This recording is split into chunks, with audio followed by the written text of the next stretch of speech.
To the Doctoral Student Colloquium Series event. This is the last colloquium for the academic year, so we are especially excited to have everybody joining us today. I'm Dr. Kristen Betts, and I'll be the faculty moderator this afternoon. We are so pleased to welcome all of our online attendees, including the School of Education faculty, staff, students, the university body at large, and many of our community members who are joining us today as well. As you know, each month we have one PhD student and one EDD student who present their research. Our speakers today include Ali Malosh from the PhD program and Dr. Greg Worth from the EDD program. For today's format, the speakers will be provided approximately 20 minutes to share their research. We'll then move to question and answers following each presentation. So please save your questions for the end of each presentation, and then what we'll do is we'll open up the floor for questions from the audience. To raise your hand, you can simply click the raise your hand button, or you can use your mic if nobody else has raised their hand just to ask your question. We do ask that you mute your mic throughout the session unless you're actually asking the question. Additionally, you're welcome to type any questions if you don't have access to the mic or if you prefer to type them in the chat area within Zoom. So without any further ado, I would like to introduce our first speaker. Ali Malosh is a third-year PhD candidate in the School of Education. She has a master's degree in art history from Temple's Tyler University. Her current research interests are in the intersection of creativity and the aesthetic experience. She does a lot of service, as she says, probably too much. She also doesn't like hot yoga, but she likes walking out of hot yoga. So Ali, I'm gonna have you talk about your research entitled Know Your Artist, Factoring Artist Identity and Aesthetic Response to Art. Thank you so much, Dr. Betts. Let me pull up my screen. Hopefully this goes as smoothly as it did in practice.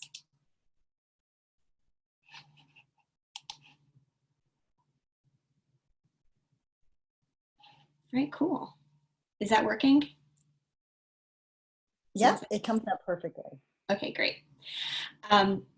So thank you so much, Dr. Betts, for that introduction, and thank you to everyone who is here. I really appreciate you zooming in with me today. And as some of you know, I am getting ready to defend my dissertation in this new sort of online dissertation proposal in this new online format. And so as a small experiment, I was wondering if you might indulge me. I put this little green square at the top of all my slides, and it stays consistent throughout the slideshow. And so if you have my little face blocking anything on the screen right now, you can move the video of me to that little square and it will stay there and you won't miss anything in the slide, but then you can still see me. I don't know if anyone else is like this, but I tend to present a lot with my hands, as you can probably tell, and it just kind of helps me for morale purposes to know that you can at least kind of see me a little bit. And if it doesn't work for anyone, I would welcome some feedback on it because I'm going to try this again in a couple of weeks. So anyway, as Dr. Betts said, thank you so much. This is my small presentation called Know Your Artist, and we're going to be looking a little bit into what it means to know the identity of an artist when you're looking at an artwork that they created, and how that kind of changes the aesthetic experience or your emotional reaction to the artwork, or maybe it doesn't. We'll see. This is a small kind of pilot study that is going to be incorporated into part of my methodology for my dissertation. And I wanted to start out with an art history lesson. So as Dr. Betts said, I have a background in art history and I'm a big nerdy art historian. And so I wanted to start with my background, which is actually teaching art history, and give you guys a little lesson about Judith Leister. I can't do like a show of hands, I didn't prepare that. But anyway, maybe you've heard of Judith Leister, maybe you haven't. If you haven't, then it's time that you did. Judith Leister was a painter, and that's her in the top. She's the top left corner. And that is her self-portrait. And she was one of the first female artists in Amsterdam actually she was Holland, I think, outside of Amsterdam, but in the 1600s to be admitted into the Guild of St. Luke, which was the official painters guild. And it was a bit of a boys' club at the time. She was the only female admitted and the first female admitted. It was an official society for working painters, and kind of like a union, it would do things like take care of each other, set sort of standardized prices. It was responsible for training other guild members, future guild members, things like that. And she was admitted in because of her relationship with her master, quote unquote master, as a master apprentice relationship with Frans Hals, who was a really famous male painter at the time. Anyway, her paintings were so good and praised that they got her admitted into this guild, despite the fact that that was not usually done. And at the time, she was so well known that her name, Leister, means rising star. She was called the rising star of painting.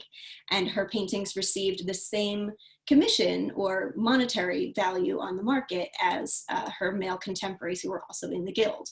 She did have some limitations, I will say, to what she was allowed to paint, because this was a little bit back in the day. So she was not allowed to paint things like nudity or things like that. But she was, she painted a lot of portraits, including this self-portrait, and she was also responsible for a lot of sort of anecdotal scenes of people kind of in merriment, like the drinker that you see below her. And the painting on to her right is Frans Hals. That's her master. So in 1892, an art collector named Baron Schilling had bought a painting that he believed to be created by Frans Hals. And this is over 200 years since Judith Leister had passed away.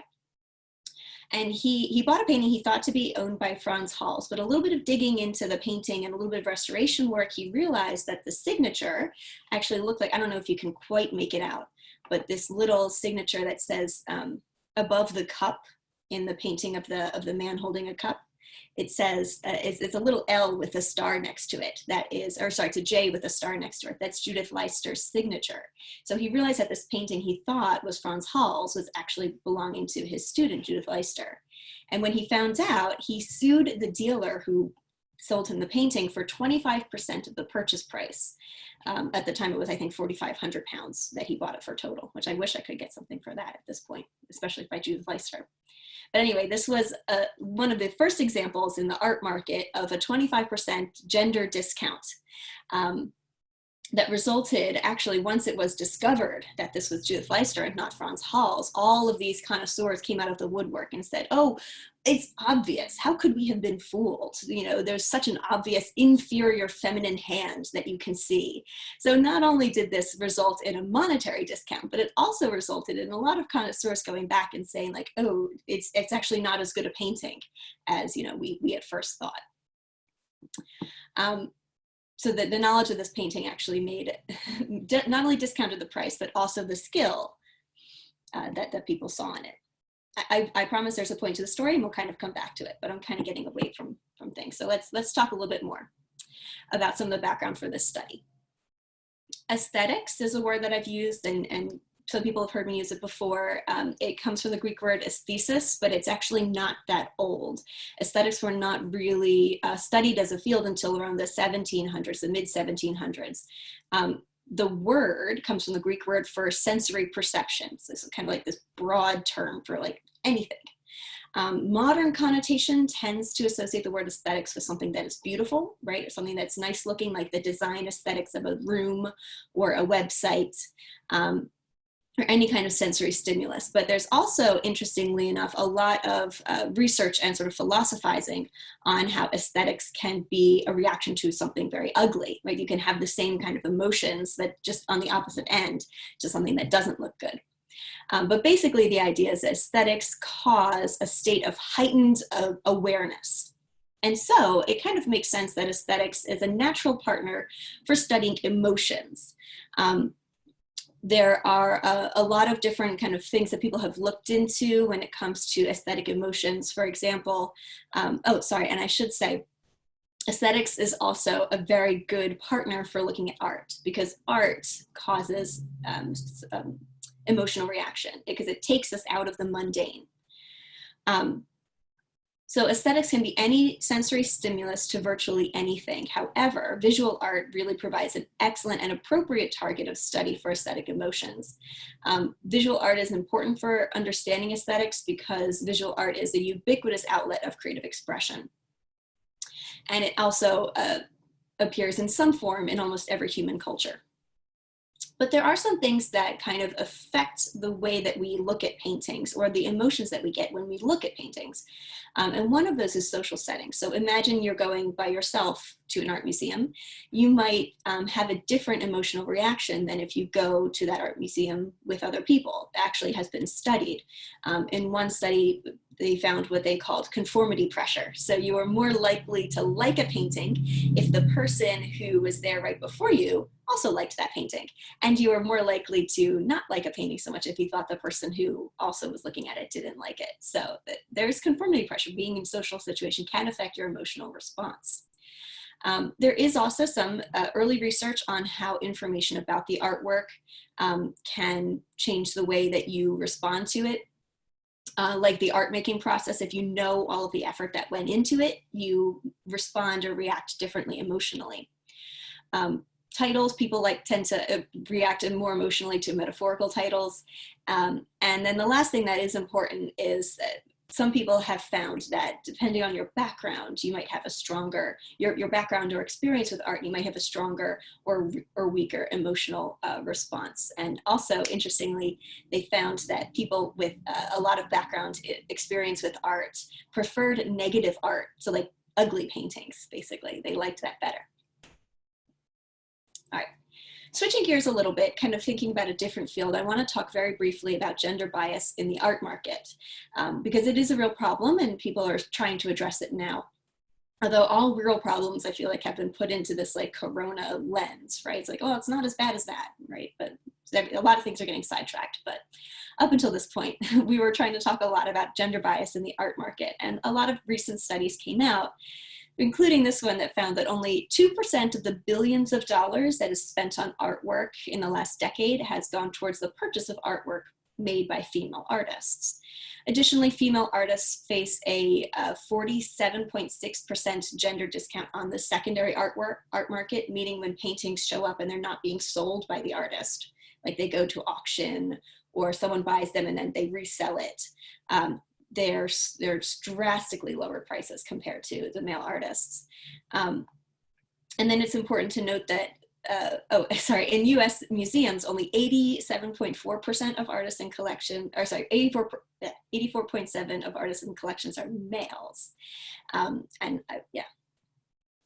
So these sort of gender-based systemic imbalances kind of become self-reinforcing. And they did find that in some studies where the gender bias was a little bit stronger in people who actually were more familiar with the art market because they were more expecting artists to be male, or that the artwork made by males were going to be worth more because it kind of comes down through history. That being said, it is important to note that there is no specific scientific evidence that there's a biological difference between men and women that would cause one to make artwork that's better or lower quality than another. It just doesn't exist. It's more about the history and the opportunities that people have had historically.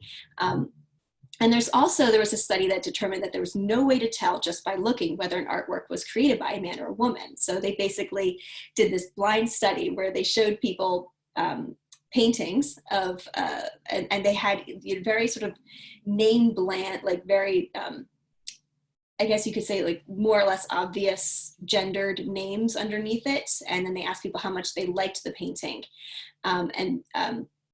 If they had the names under it, they were more likely to say that they liked a painting that they thought was made by a man, especially if they were more educated in the arts, which was interesting. So like that bias kind of gets ingrained. But there's no way to tell. They also did a different study where they asked people to guess if, do you think this was made by a man or a woman? And it was basically a 50-50 chance. People couldn't tell. Yeah. Oops, sorry, I have a thing popping up on my screen. Okay, good. So I wanted to kind of do a study similar to that, but instead of using like dislike, I wanted to bring in the incorporation of aesthetics emotions.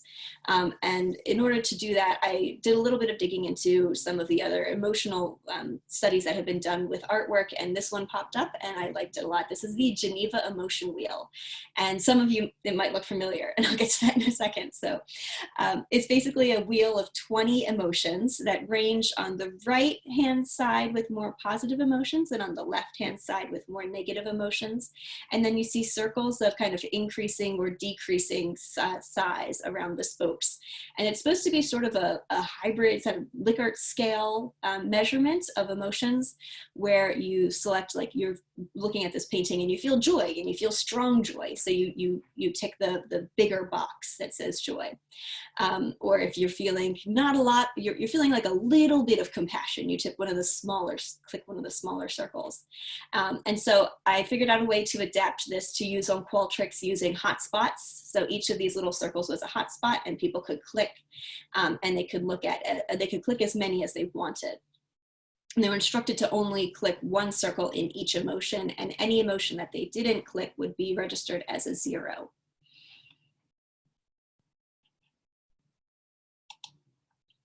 That part wasn't so hard. It seems like it was hard in retrospect, but it wasn't that hard. One of the hardest things that I had to do was figuring out what paintings to include. So I was going to do an experimental design similar to the one that I kind of hinted at earlier, where half the people see paintings with artist names and identity, and half the people taking the survey do not.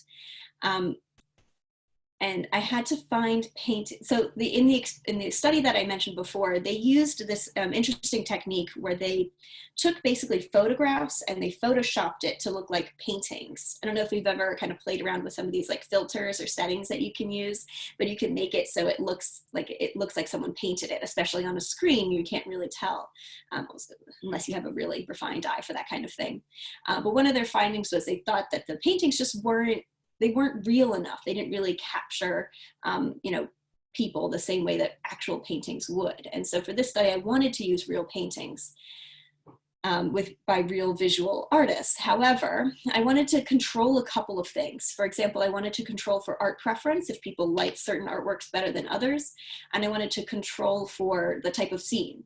So some people tend to, favor abstract scenes, or some people like scenes with people, and I wanted to kind of control for that. So I tried to make all of the scenes beach scenes, which you'll see in a moment, and I also tried to control for preferences of style. So I tried to make all of the paintings from around the 19th century or mid to late 20th century impressionist or realist, similar scenes. And I also had to make sure that the paintings were not, the artists I should say, were not very well known. So I didn't want people, especially some of them more experienced with art, to look at a painting and be able to recognize it if they were in the group that were not supposed to know the artist's identity. And the last thing to be considered was that I had to find open source paintings that I could use for this, which is actually not too hard to find these days. So these were the paintings that I came up with. I hope they're showing up. I think this slide is a little big because it has a lot of paintings kind of squished together. But the numbers that you see in blue, they were done by male artists, and the numbers that you see in pink were done by female artists. I had to bump number 4 down a little bit so that I wouldn't be blocking her, but we're actually going to come back to number 4. And there were 11 artists total, and each painting was shown with the Geneva emotion wheel underneath it, so people could pick their emotions. And I also asked a little bit, like, what's the first thing you notice about this painting? In the one pilot study that I was looking at, they said that they worried that people weren't really looking at the painting before making their decision. And so I added that as just a little kind of like, what's the first thing you notice, to kind of make sure that people are actually looking at the painting before they click. And if you were on the side where you did get to see the artist, you also had a very short blurb about them, saying their name, their date of birth and death, and a little bit about their racial ethnic heritage. So I had also in here, so 6 were male, 5 were female. There were also examples from artists who were Japanese, Mexican, African-American ethnicity. But that's going to be for a later day. I can't get into all of it today. Today I'm just kind of talking about gender.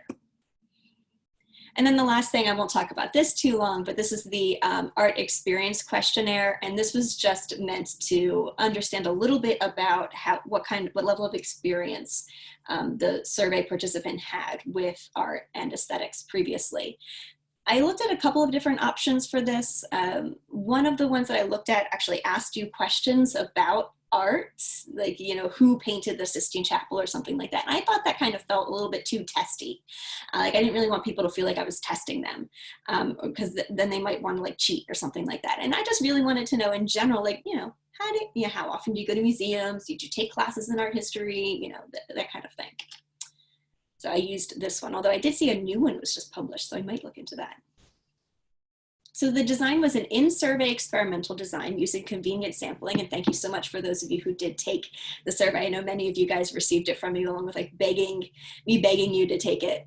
And then I had a couple of research questions I just want to show you. I mean, most of my time when I got this data was spent cleaning it up, and I can complain about that another time. But I had to figure out how I was going to actually use these emotions. I allowed people to select more than one, which makes sense because our emotions can often be blended, as research has suggested. But how do I then go and actually kind of quantify this in a way that I can use? And so I tried sort of 3 different ways of measuring it. In one way, I took the total emotions from each painting, and then so that's table 2. In table 3, I just took the total for the positive emotions. So I only calculated the ones that were on the side that were positive.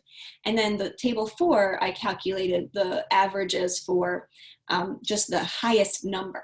So whatever the highest number the person selected, that was the average. And it was actually remarkably consistent. The top 4 were the same, each of the 3 ways that I calculated it. So number 10 was everyone's favorite. Then in some cases 7 was second, but then 11 and 4 were both still represented. And actually the bottom ones were pretty consistent too, with a little bit of jumbling. And so now I know I can probably use the total emotion count, and that will be reliable. Interestingly enough, I did not find that there was a statistical difference between seeing the artist and not seeing the artist in terms of overall emotions. So I thought that was pretty interesting. Although, you know, you can see that the averages were a little bit higher. They just were not necessarily statistically significant. Oh, that's my timer. I'm going over time. Just real quick, I guess. So the average for the total of emotions for people who did not see the artist was actually higher than the average total emotions for people who did see the artist. And that might be like, okay, so it doesn't really matter if you see the artist, you don't see the artist. You can have an emotional response no matter what. But I did see some little nuggets in there that like made me want to dig a little deeper.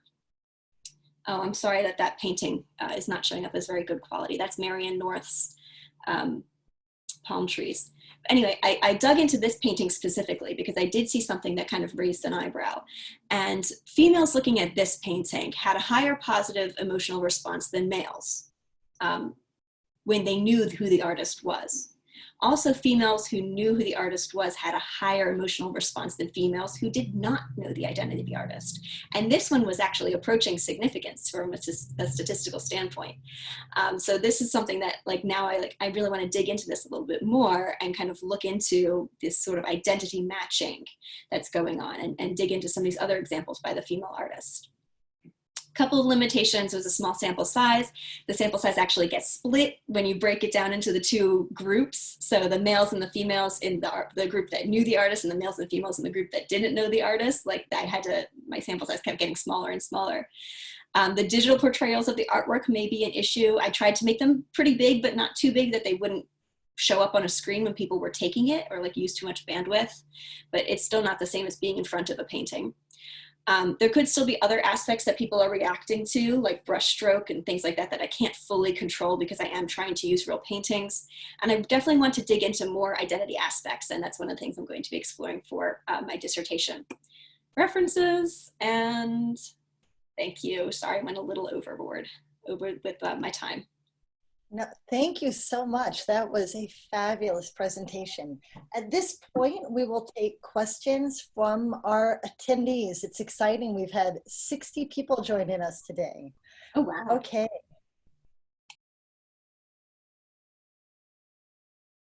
Anybody want to take the mic?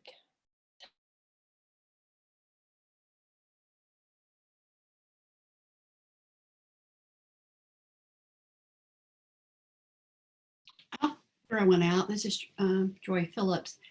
It's interesting to me to think about art and aesthetics quantitatively. Can you say a little bit about why you chose that direction? That's a great question, and thank you so much. And it does kind of get brought up a lot, especially when talking to artists specifically. But there are a lot of things that you can kind of quantify about art. And then the other part that works is sort of intra-experimental design when you're kind of quantifying these things. So yes, it's really hard for me to look at a painting and say, that's a 4 of emotion, and then that's going to be consistent across the board. But you can kind of tell if someone's like, well, I think that one's a 4 and I think that one's a 3, then you can kind of look into it a little bit more. Additionally, I mean, the other things that people have quantified is, you know, some of the things like prices, that's sort of more of like objective, quote unquote, objective value, although we've seen that it's highly biased. But yeah, that's a really excellent question. And for my dissertation, it's one of the reasons why for my dissertation, I'm actually going to be using a mixed methods design. So I can kind of get at the emotional scale on the one side, but then also, you know, hearing a little bit more about it from individuals' perspectives. Thank you. Fascinating study. I have a question. Hi, Ashley, or Alicia. I'm Jim. I'm a faculty in the ABA program. I'm curious if you think, you're an artist and either male or female. Do you think as a female artist or as a female, you might experience the world differently than how a male might experience the world, especially as it pertains to the training that, you know, artists might have received through Paris and the Academy, you know, back in the 17 and 1800s and earlier. And if women experience the world differently for, you know, and interpret the world perhaps from a slightly different lens, might you then expect to see that in their art? And then if you could, did you know I was going there? No. And would there, and if that were, if both of those were true, let's say that women experience the world in you know, I mean, we all experience the world in very similar ways. There could be differences between how men experience the world and how women experience the world, especially in specific context, like access to the most, you know, elite training programs like the Academy back in the 17 and 1800s. So could you then see that come out and be expressed through their art? And if so, would there be a way to look at their art to capture that difference? Oh, sorry, I wasn't muted. Yeah, thank you for that question.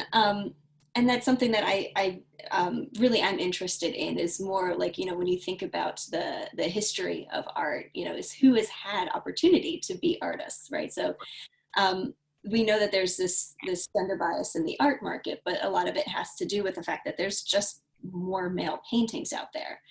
But we can look at a couple of, you know, specific examples of individuals who were able to still kind of make a name for themselves that we still remember today. And I think that the Judith Leister example, the one reason I wanted to pull her and put her sort of in the front and the foremost of this is because she is an example of a female artist who was able to receive the formal training and sort of equal access to the training and then also to the benefits of being in the guild.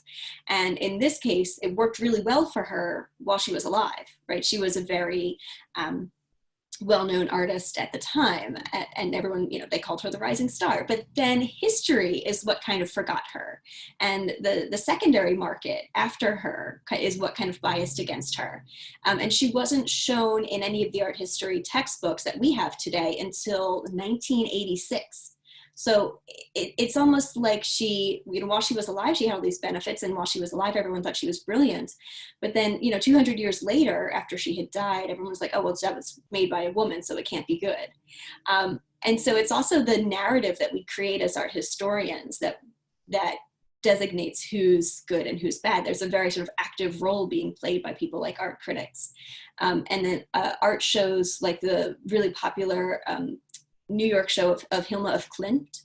I don't know if anyone saw the news about that, but that, just had like, mind-blowing gangbusters results in the in popularity and museum like ticket buyers and things like that. And she was a abstract expressionist around the same time as like Kandinsky and all these other abstract expressionists in the Bauhaus period. And she just kind of didn't get remembered by history for whatever reason. And so when she was, quote unquote, rediscovered, there are some people who say she never left, but kind of quote unquote rediscovered, everyone was very responsive to her work and she was very popular.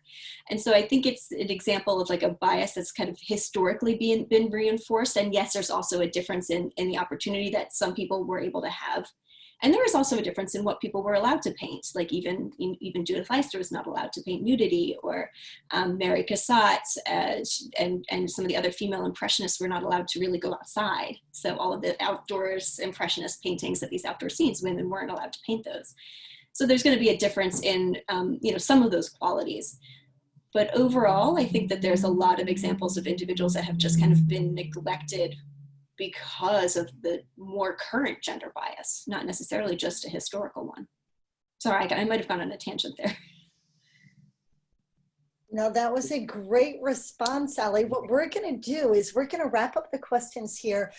I want to thank you for a wonderful presentation. And I do want to remind everyone who might have more questions that each doctoral student presenter is also asked to write a research brief that relates to his or her presentation, which is then included in an edited publication titled Doctoral Student Briefs, published on the School of Education's website. So this research brief is a wonderful way for the School of Education to disseminate the doctoral students' research is shared in the colloquium in a concise format with relevance to education. So information about the doctoral student research briefs will be shared with you once it's complete. So look for those if you've got more questions. So on that note, we're going to move to Dr. Greg Worth. Dr. Greg Worth is a 2018 graduate of the School of Education's EDD program and had an emphasis in higher education. With over a decade's experience in the academy, Dr. Worth has had the opportunity to work for many colleges and universities in a variety of roles. From lecturer of basic communication courses at Murray State University, manager of services at the University of Pennsylvania's Department and Alumni Relations Division, and as the director of organizational learning at Georgia Southern University. Through all of this, he's accumulated a large swath of leadership roles and experiences. Currently, Greg is the Director of Workforce and Community Development at Florida State College of Jacksonville, where he works with local industries, nonprofits to develop educational solutions to meet the needs of the expanding First Coast economy. His research interests include higher education leadership, management, and workforce training programs. Dr. Worth and his wife, Carrie, live in St. John's, Florida, with their two beautiful daughters, Isabel and Bailey. Dr. Worth's presentation is entitled Leader-Follower Relationship of Academic Administrators at a Southern Comprehensive University Undergoing Consolidation, a Mixed Methods Investigation. So at this point, I am going to pass the mic over to Dr. Worth. Hi, yes, thank you very much. For some reason, I'm looking for my presentation, so give me 1 second. Share.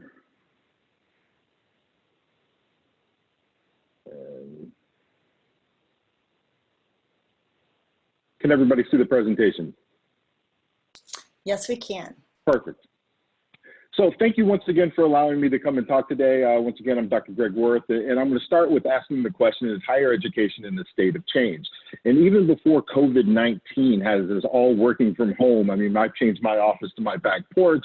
Of course, higher education seems to be in a state of change, and a consistent change. And so that's what I started to look at. The background of my study, the system of higher education is changing because of technology disruptions, economic changes in the economy as the economy fluxes, government funding. We've seen funding changes from in the private or in the public schools based upon, in public universities and public colleges based upon FTE from governors, usually negatively affecting the total outcome of funds going to the schools. And we've also seen a lot of turnover and higher turnover rates at colleges and universities, and then changing in student demographics. And so that's where I started from. And then ultimately asking the question, are we effectively leading our employees through change? I'm an organizationalist by trade and working in education. And so are we looking through in higher education, are we effectively leading our employees through change? And so that's my idea. My title of my dissertation was Leader-Follower Relationship of Mid-Level Academic Administrators at a Southern Comprehensive University Undergoing Consolidation, a Mixed Methods Investigation.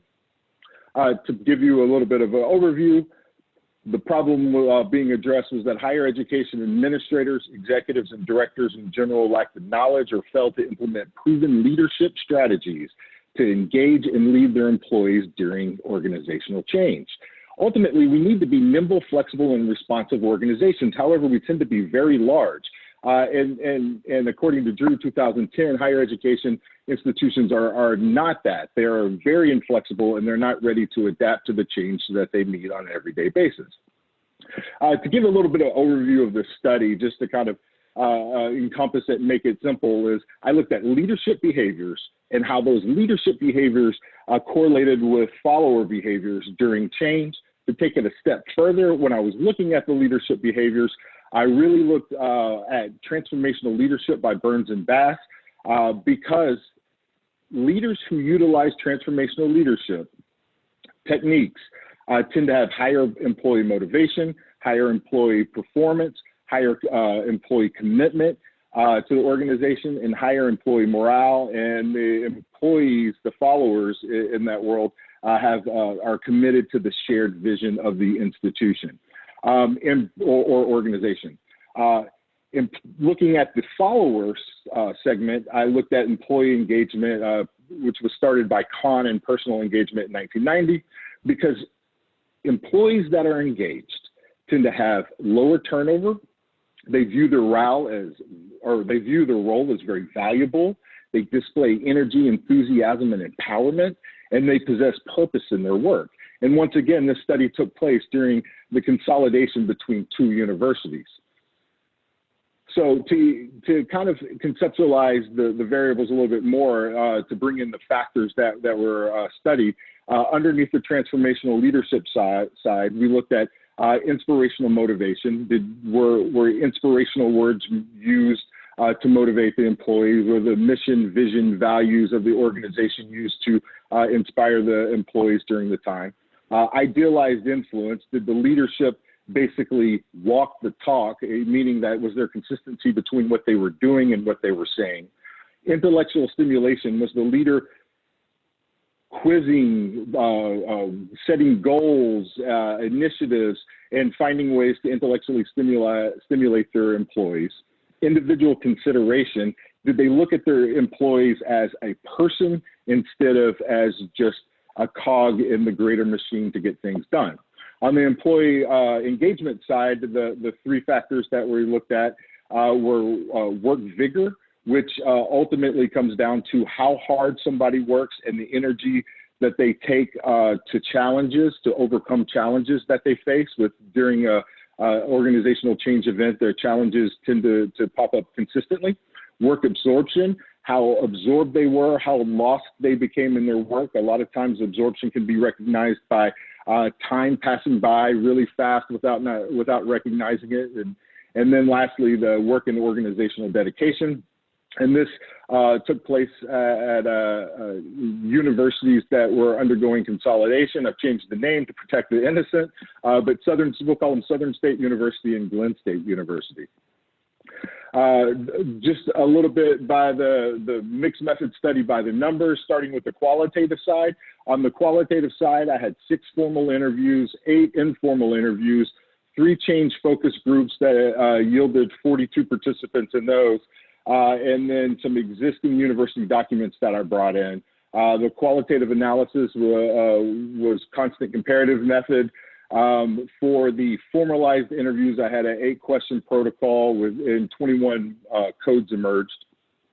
On the quantitative side, I used a combined multi-factor leadership questionnaire by Bass and the Utrecht work engagement scale 17.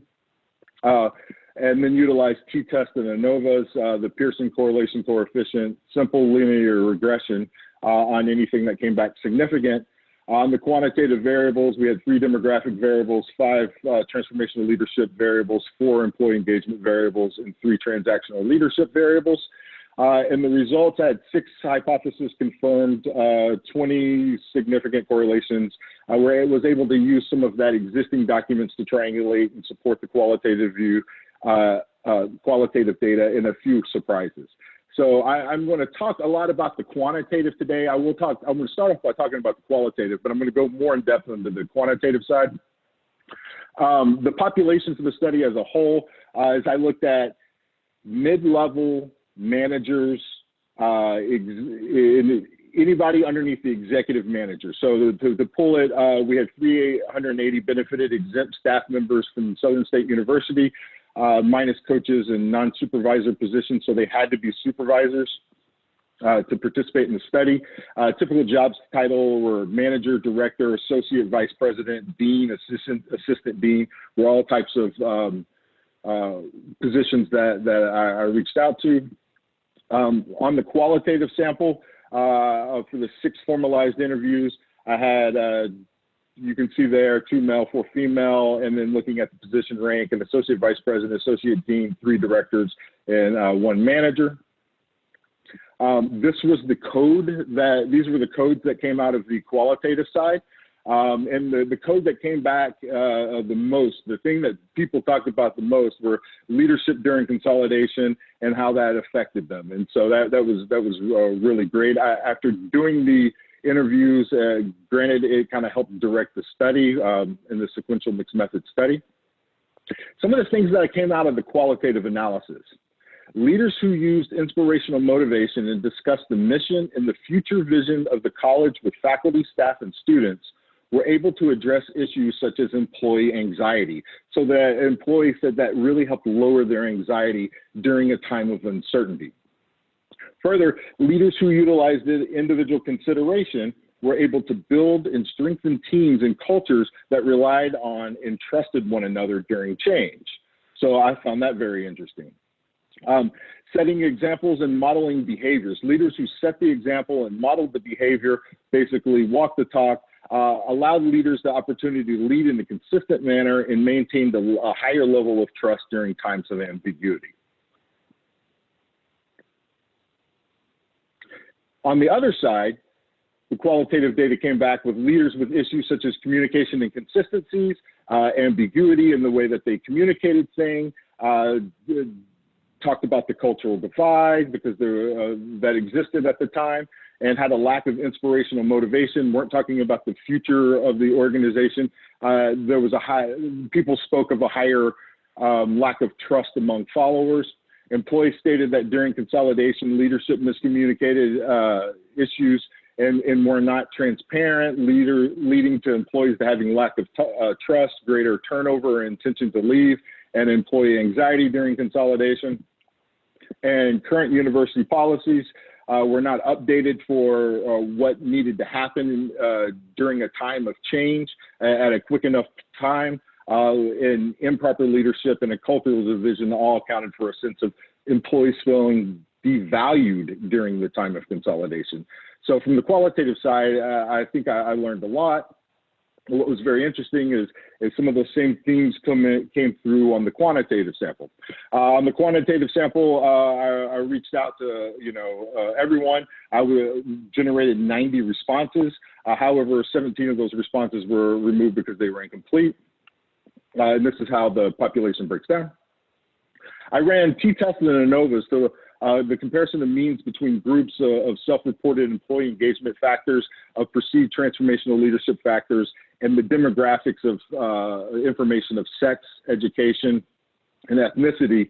And what I was really excited to find is during that time, is it revealed no significant findings. So participants' sex, education level, or their ethnicity did not demonstrate significance on the way they scored the behaviors of their supervisors or scored their own engagement. So I found that very interesting from that side, right? Especially I was in the Deep South, and so being in the Deep South, I feel it's very interesting to take some of those pieces out and be able to put it out. But however, there was a lot of correlations. So the next thing I did is I ran the Pearson correlation coefficient on all of my variables, and then the simple linear regression. And then one day, when it ran, and I ended up getting this wonderful chart that I fell in love with. And for anybody that's out there, I remember when this chart came up and popped up and I looked at it and kind of like took in the data, I printed it off and ran around and showed my kids and my wife and everyone else. I know that you guys don't necessarily need to know this.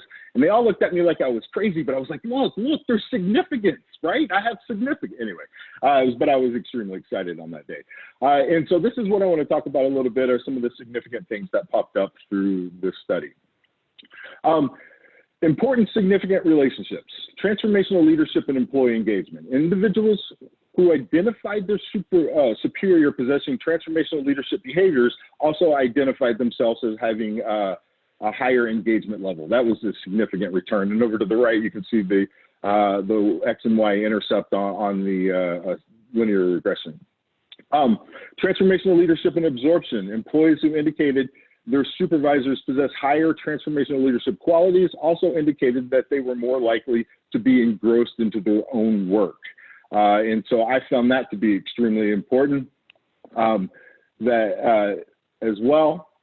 Transformational leadership and dedication. Employees who indicated their supervisors possess higher transformational leadership qualities also indicated that they were more likely to be involved and experience inspiration, pride, and enthusiasm, and a sense of significance from the work that they performed. And so to be dedicated to the organization, I think is extremely important. Employee engagement and individual consideration. Employees who indicated their supervisor addressed both employee development and growth opportunities during this time, as well as displaying a concern for the employees' needs, wants, and desires, also indicated that they were more likely to be engaged. So just by having a little bit of individual consideration during the time, increased engagement during a time of change. Employee engagement and idealized influence. Employees who indicated their supervisors used charisma in an effort to create collective interest, collective purpose, and a sense of collective identity also indicated that they were more likely to be engaged. And employee engagement and intellectual stimulation. Employees who indicated their supervisors aroused their creativity and imagination to stimulate solutions they faced were more likely to be engaged. Employee engagement and inspirational motivation. Employees who indicated their supervisors communicated elevated expectations by expressing emotional appeals to motivate them to become committed to a shared vision also indicated they were more likely to be engaged. And then there was one very important, not significant relationship that I want to talk about.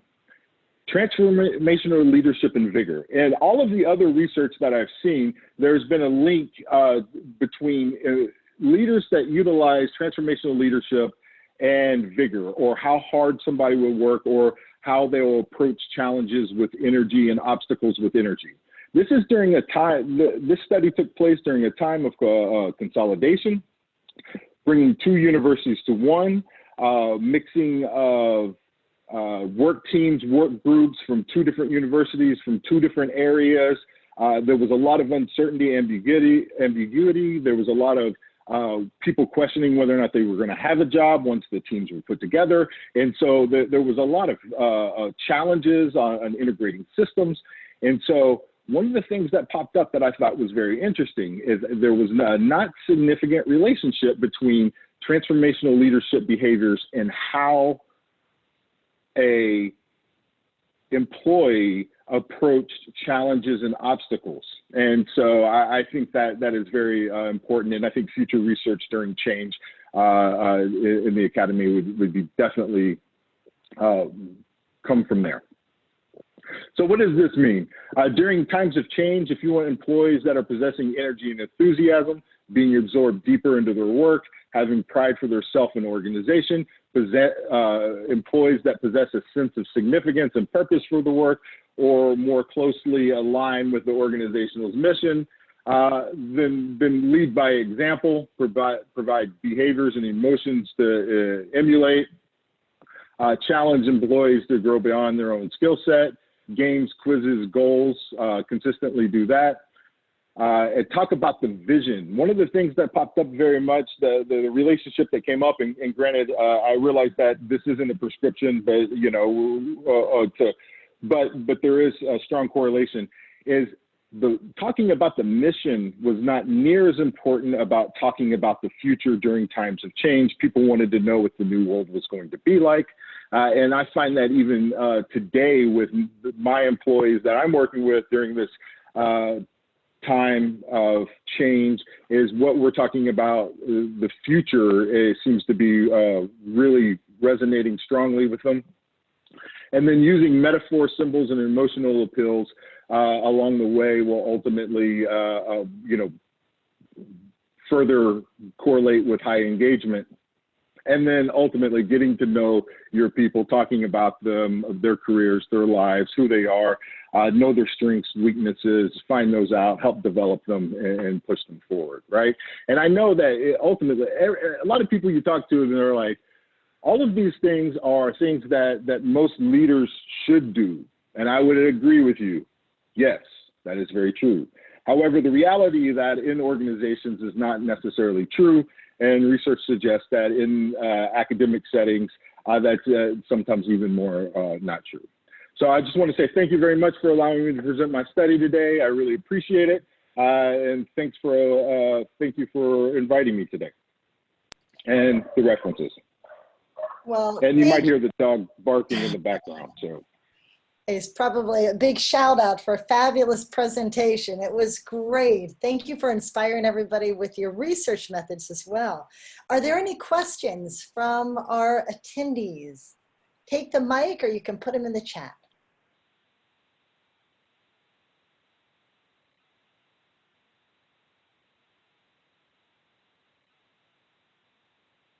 Hey, Craig, this is Dr. Sal Folletta. Greg, excellent study in an area that I have significant interest in. The question I have is, how would you characterize the organizational structure at the institutions? Is it kind of flat or is it pretty deep with lots of levels? At that particular institution, it was very deep with lots of levels. And so it fit a more traditional hierarchy of a higher education institution, and they hadn't taken on like a matrix organizational structure or anything of that nature.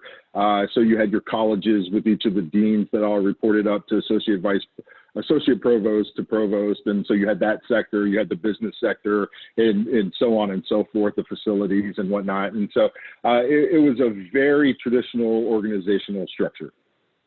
Yeah, it made me, I suspected that, you know, when you didn't find a statistically significant relationship or influence in terms of transformational leadership and engagement in terms of vigor, right? And so there is some literature sometimes that suggests that if you have a hierarchical organization, usually the direct manager and people that are closer to the employees have more influence, and that leadership, particularly at the senior level, could be a secondary driver rather than a primary driver. So that could help explain why you didn't see that, you didn't get the result you expected, particularly if it's very hierarchical and if leaders are not within the line of sight of the average employee. Then leadership sometimes can operate like a secondary driver, not a primary driver or primary predictor of engagement. So. Sure. Thank you, Dr. Folletta. You bet. Greg, I thought it was an excellent presentation. And my question is, you were looking at transformational leadership, and but I didn't see anything, at least in when you were talking about change theory and or even talking about Fullen or Cotter or anybody else that discusses any of that. Was any of that consideration in your study? Yes, that was in consideration of my study. It was very interesting. When I started the study was about the time, as I was working on launching the study, was about the time that the chancellor came across and said, oh, here's the mandating this consolidation. So that, which I think is completely strengthened the study, without a doubt. But I did go back to some of the change literature and bring some of that in along the way. But I really was just focused on the dyad of leader-follower during that specific event that was happening. But yes, 2020, I thought of that as well. As I would have liked to have gone back and bring some of that in a little bit on a deeper level. But thank you. Thank you. It was great presentation. I have a question for you, Greg.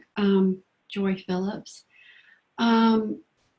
Because you came through the EDD program and we have such a focus in the EDD program on problems of practice, I'm wondering if there are some elements of this study that really stood out to you as you moved into your your current position.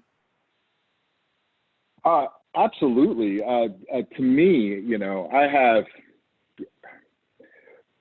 for me, this has changed the way that I lead. I now have, you know, multiple employees that I'm responsible for their growth, development, who they are in accomplishing tasks. And so I go back to this quite a bit to see about structuring, to make sure that the messages that I'm giving them, the goals that I'm giving them, the words that I choose reflect back to the study of especially the transformational leadership. And then on the same sense, I try to watch for different things from their engagement by words that they say and the way, you know, they act and then their results and their outcomes. And so I'm constantly looking and trying to use these theoretical models to increase the efficiency, effectiveness, and overall engagement of people that are in my area. So yes, I don't know if that answers your question, but that's definitely yes. Thank you. Well, at this point, we've got just a couple of minutes left. Is there one final question before we wrap up? Well, if there's not, remember, you can look for the briefs that will be coming out. I want to thank both speakers, Ali Malosh and Dr. Greg Wirth, for presenting today. I would also like to thank Jamina Williams and Eric O'Brien for all they do to make the Doctoral Colloquium Speaker Series such a wonderful success every year. A big thank you to Dean Hamrick for her commitment and support to all of our School of Education initiatives. And again, we would like to thank our faculty, staff, students, alumni, the university at large, community members, and partner associations, among others, for joining us today and throughout the academic year. Thank you all, and enjoy the rest of the year. And thank you to our speakers. Thank you.